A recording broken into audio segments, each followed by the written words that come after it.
Winnie-the-Pooh, Chapter 5, in which Piglet meets a Heffalump. One day, when Christopher Robin and Winnie-the-Pooh and Piglet were all talking together, Christopher Robin finished the mouthful he was eating and said carelessly, "I saw a Heffalump today, Piglet." "What was it doing?" asked Piglet. "Just lumping along," said Christopher Robin. "I don't think it saw me." "I saw one once," said Piglet. "At least I think I did. Only perhaps it wasn't." "So did I," said Pooh, wondering what a Heffalump was like. "You don't see them often," said Christopher Robin carelessly. "Not now," said Piglet. "Not at this time of year," said Pooh. Then they all talked about something else until it was time for Pooh and Piglet to go home together. At first, as they stumped along the path which edged the 100-acre wood, they didn't say much to each other, but when they came to the stream and had helped each other across the stepping stones and were able to walk side by side again over the heather, they began to talk in a friendly way about this and that, and Piglet said, "If you see what I mean, Pooh." And Pooh said, "It's just what I think myself, Piglet." And Piglet said, "But on the other hand, Pooh, we must remember." And Pooh said, "Quite true, Piglet, although I had forgotten it for the moment." And then, just as they came to the 6 pine trees, Pooh looked round to see that nobody else was listening and said in a very solemn voice,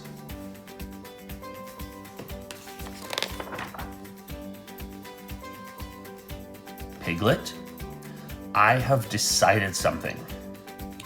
"What have you decided, Pooh?" "I have decided to catch a Heffalump." Pooh nodded his head several times as he said this, and waited for Piglet to say how, or "Pooh, you couldn't," or something helpful of that sort. But Piglet said nothing. The fact was, Piglet was wishing that he had thought about it first. "I shall do it," said Pooh, after waiting a little longer, "by means of a trap. And it must be a cunning trap.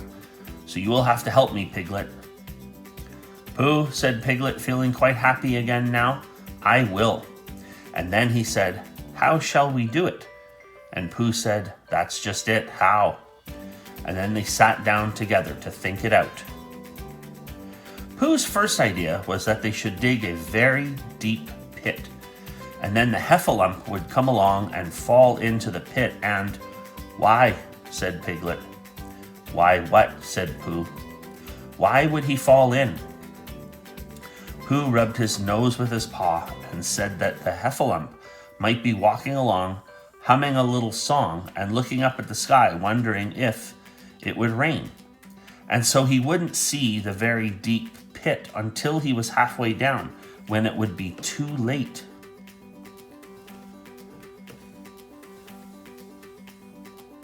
Piglet said that this was a very good trap, but supposing it were raining already?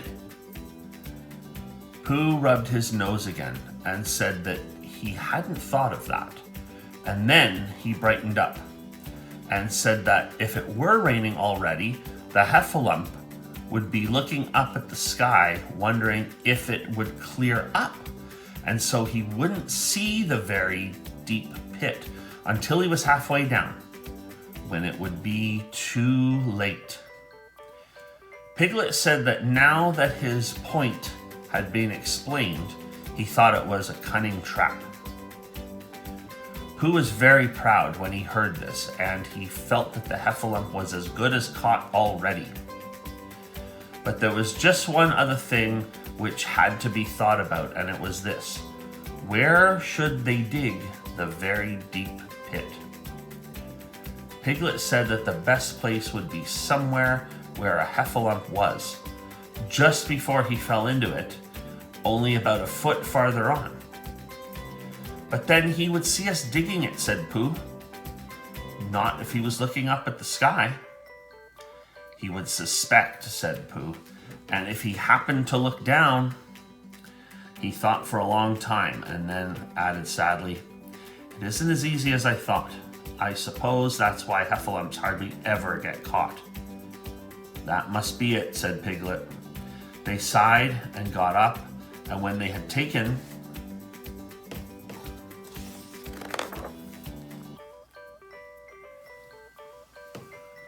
a few gorse prickles out of themselves, they sat down again, and all the time Pooh was saying to himself, "If only I could think of something," for he felt sure that a very clever brain could catch a Heffalump if only he knew the right way to go about it. "Suppose," he said to Piglet, "you wanted to catch me. How would you do it?" "Well," said Piglet, "I should do it like this. I should make a trap, and I should put a jar of honey in the trap, and you would smell it, and you would go in after it, and I would go in after it," said Pooh excitedly.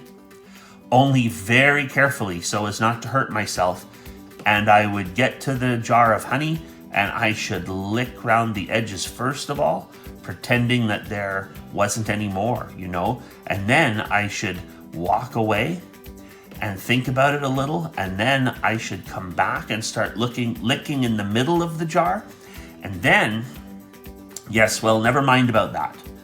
There you would be, and there I should catch you. Now the first thing to think of is, what do Heffalumps like? I should think acorns, shouldn't you? We'll get a lot of... I say, wake up, Pooh." Pooh, who had gone into a happy dream, woke up with a start and said that honey was a much more trappy thing than acorns. Piglet didn't think so, and they were just going to argue about it when Piglet remembered that if they put acorns in the trap, he would have to find the acorns.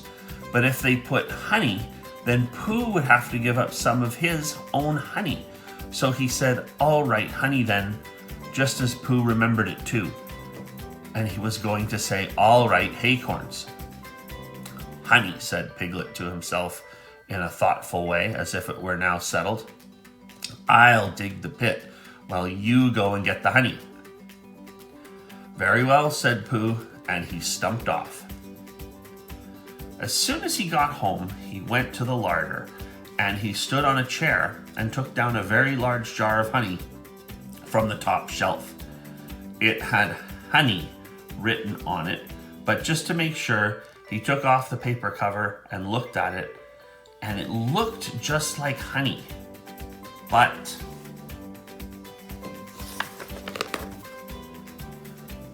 "You never can tell," said Pooh.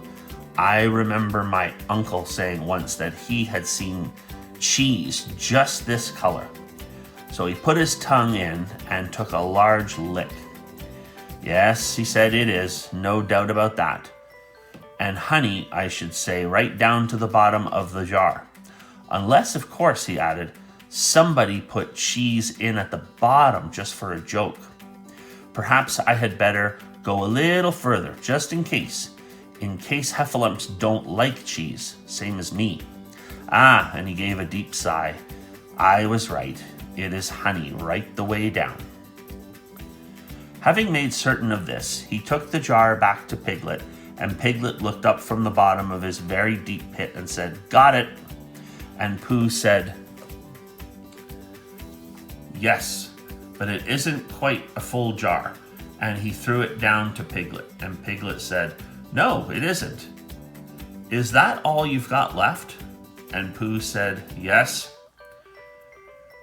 because it was. So Piglet put the jar at the bottom of the pit and climbed out, and they went off home together. "Well, good night, Pooh," said Piglet when they had got to Pooh's house. "And we meet at 6 o'clock tomorrow morning by the pine trees, and we see how many Heffalumps we've got in our trap." 6 o'clock, Piglet, and have you got any string?" "No. Why do you want string?" "To lead them home with." Oh, I think heffalumps come if you whistle. Some do and some don't. You never can tell with heffalumps. Well, good night. Good night. And off Piglet trotted to his house. Trespassers W, while Pooh made his preparations for bed. Some hours later, just as the night was beginning to steal away, Pooh woke up suddenly with a sinking feeling. He had had that sinking feeling before, and he knew what it meant. He was hungry.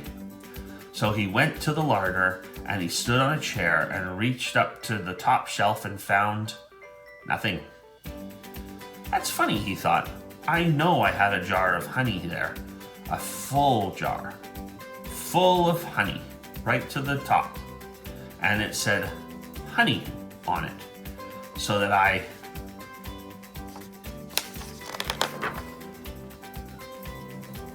should know it was honey. That's very funny. And then he began to wander up and down, wondering where it was and murmuring a murmur to himself, like this. It's very funny, because I know I had some honey, because it had a label on saying honey. A galoptious full-up pot, too. And I don't know where it's got to. No, I don't know where it's gone. Well, it's funny. He had murmured this to himself 3 times in a singing sort of way, when suddenly he remembered. He had put it into the cunning trap to catch the heffalump. Oh, bother, said Pooh. It all comes of trying to be kind to heffalumps. And he got back into bed. But he couldn't sleep. The more he tried to sleep, the more he couldn't. He tried counting sheep, which is sometimes a good way of getting to sleep, and, as that was no good, he tried counting heffalumps. And that was worse, because every heffalump that he counted was making straight for a pot of Pooh's honey and eating it all. For some minutes, he lay there miserably.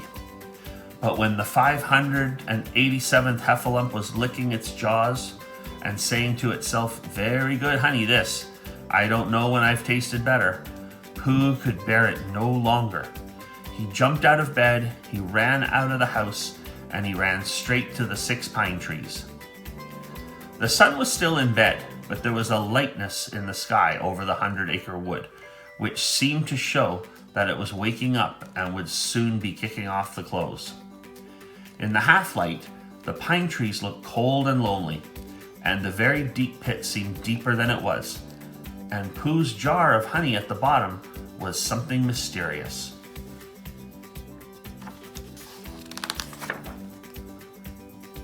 A shape and no more. But as he got nearer to it, his nose told him that it was indeed honey, and his tongue came out and began to polish up his mouth, ready for it. Bother, said Pooh as he got his nose inside the jar. A heffalump has been eating it. And then he thought a little and said, oh no, I did. I forgot.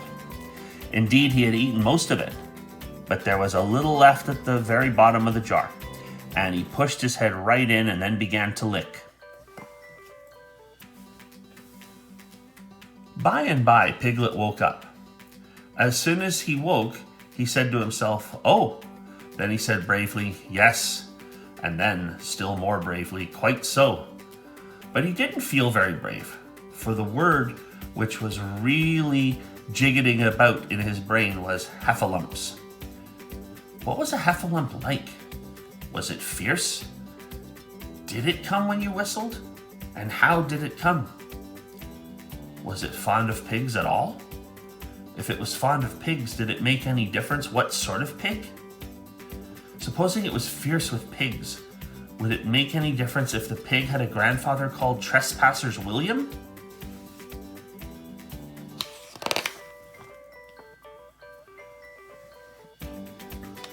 He didn't know the answer to any of these questions, and he was going to see his first heffalump in about an hour from now.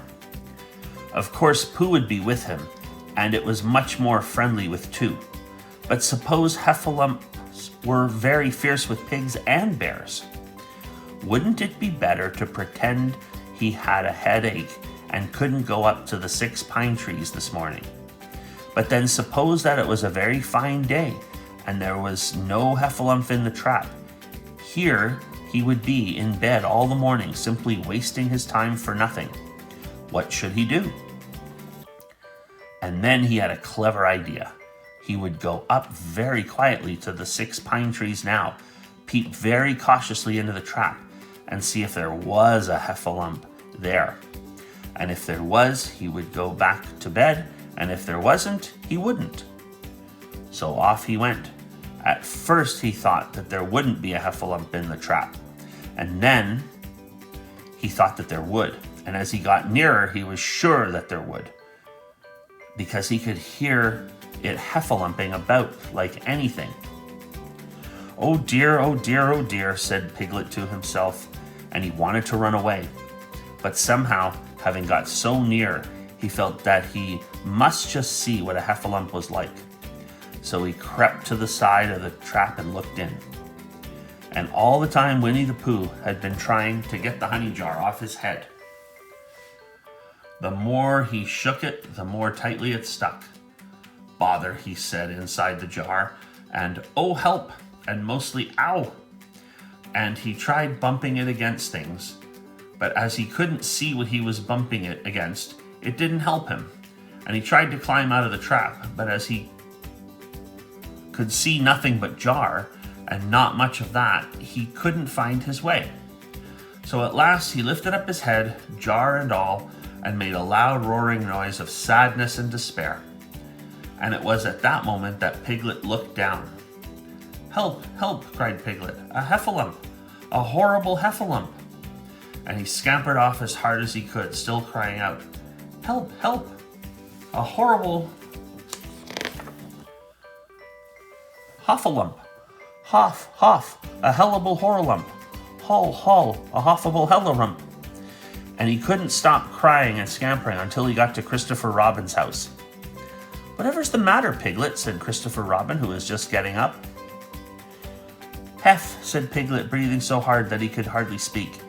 A Heffalump. Where? Up there, said Piglet, waving his paw. What did it look like? Like it had the biggest head you ever saw, Christopher Robin. A great, enormous thing. Like nothing. A huge, big, well, like I don't know.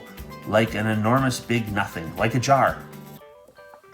Well, said Christopher Robin, putting on his shoes, I shall go and look at it. Come on. Piglet wasn't afraid if he had Christopher Robin with him, so off they went. I can hear it, can't you? Said Piglet anxiously as they got near. I can hear something, said Christopher Robin. It was Pooh, bumping his head against a tree root he had found. There, said Piglet. Isn't it awful? And he held on tight to Christopher Robin's hand. Suddenly, Christopher Robin began to laugh. And he laughed, and he laughed. And he laughed. And while he was still laughing, crash went the Heffalump's head against the tree root. Smash went the jar, and out came Pooh's head again. Then Piglet saw what a foolish piglet he had been. And he was so ashamed of himself that he ran straight off home and went to bed with a headache. But Christopher Robin and Pooh went home to breakfast together. Oh, Bear, said Christopher Robin, how I do love you.